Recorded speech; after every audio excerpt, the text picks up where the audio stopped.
Quick reading for May the 7th to May the 8th, Taurus. Parang may pagkakahawig kayo ni Aries dito, no?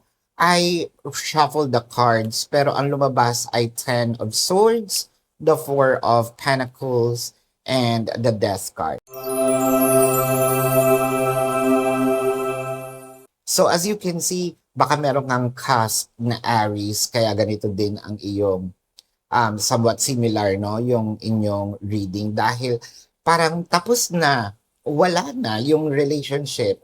Parang feeling mo nga hindi na ito magkakaroon pa ng another chapter, no?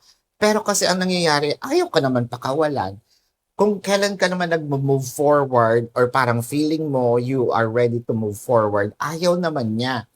So parang ang tanong mo dito, anong kailangan mo sa akin? Anong purpose, no?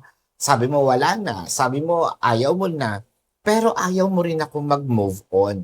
Yun yung nakakainis sa part na to. I think that your person still have this owning, no? Kind of energy, owning you, owning the relationship.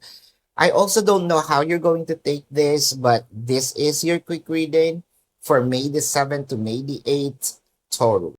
My name is Daphne, but spirit calls me bye bye.